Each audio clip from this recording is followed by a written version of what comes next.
د اسلامی کال اوم میاشت رجب المرجب قریبه ده. رجب دا د ترجیب نه حاصل دی او ترجیب ویل کیږي تعظیم ته، عزت ته، حرمت ته. او دغه میاشت د حرمت والو میاشتو نه یو میاشت ده او دې ته رجب ویل کیږي. لکه په عربي زبان کې ویل کیږي رجب فلان مولاه، فلان کی د خپل مولا تعظیم وکړو. رجب په معنا د اسوم هم راځي.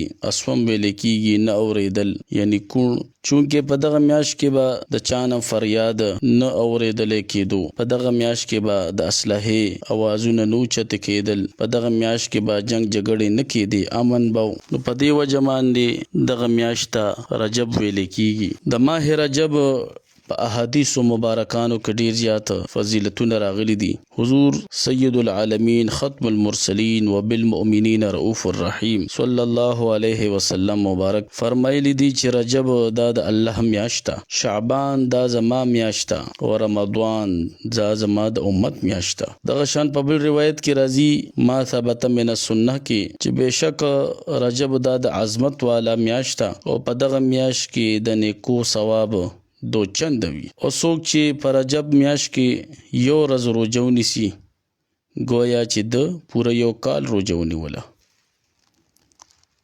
د رجب میاشت په فضیلتونو کې راځي چې د دې رجب میاشت فضیلت په باقی مهینو په باقی میاشتو باندې داسې دی لکه څنګه چې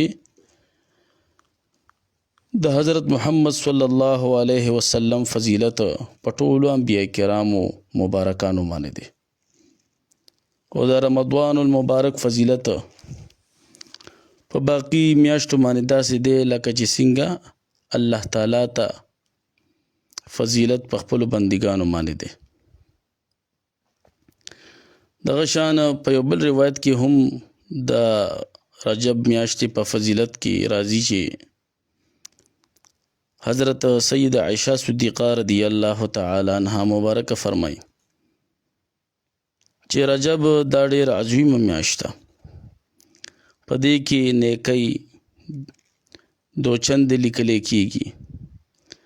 په رجب کې چې څوک یو روژه ونیسي د یو کال د روژې عمره ثواب ورته الله ورکړي. په دغه میاشت کې چې څوک اووه روژې ونیسي نو د جهنم اووه دروازې ورته الله بندې کړي. په دغه میاشت کې چې اته روژې څوک ونیسي الله تعالی ورته د جنت اته وړه دروازې کلو کړي.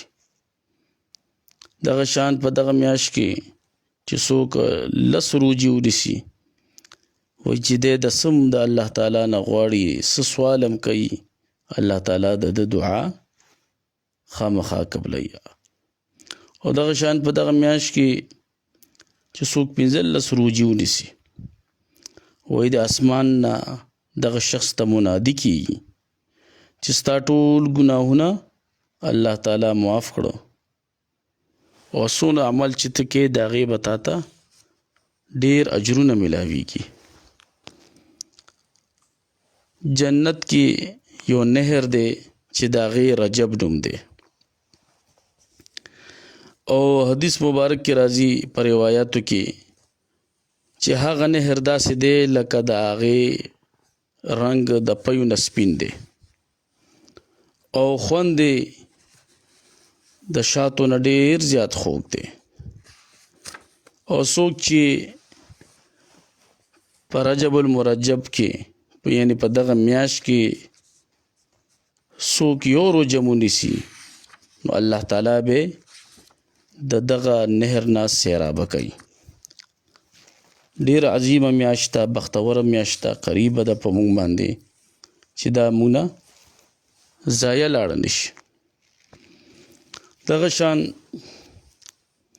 حضرت سلمان فارسی سے مبارک رضی الله تعالی عنہ نه روایت هم دی چې رسول الله مبارک صلی الله علیه وسلم وفرمایل چې په رجب کې یو ورځ ده او یو شپه ده چې په دغه ورځ باندې څوک روژه ونیسي او په دغه شپه باندې څوک قیام وکړي گویا چې د 100 کالو روژې ونیولې. او مبارک وی بیا فرمایل چې دا د رجب 28مه ورځ ده چې د 27 رجب په شپه باندې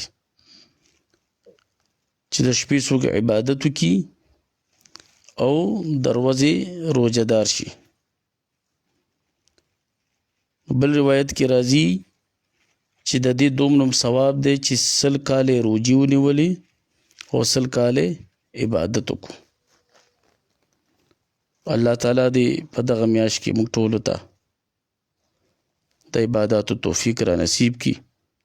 حضرت قدوة الکبرى علیه الرحمه د حضرت شیخ عبدالرزاق صاحب رحمت الله تعالی علیه نه روایت نقل کوي، فرمایي چې څوک په دغه میاشت کې 3000 استغفار وایي الله تعالی به د ټول ګناهونه معاف کړي. خو بیا فرمایي چې دا استغفار دی داسې وایي: استغفر الله یا ذا الجلال والاکرام من جمیع الذنوب والآثام. دغه استغفار دی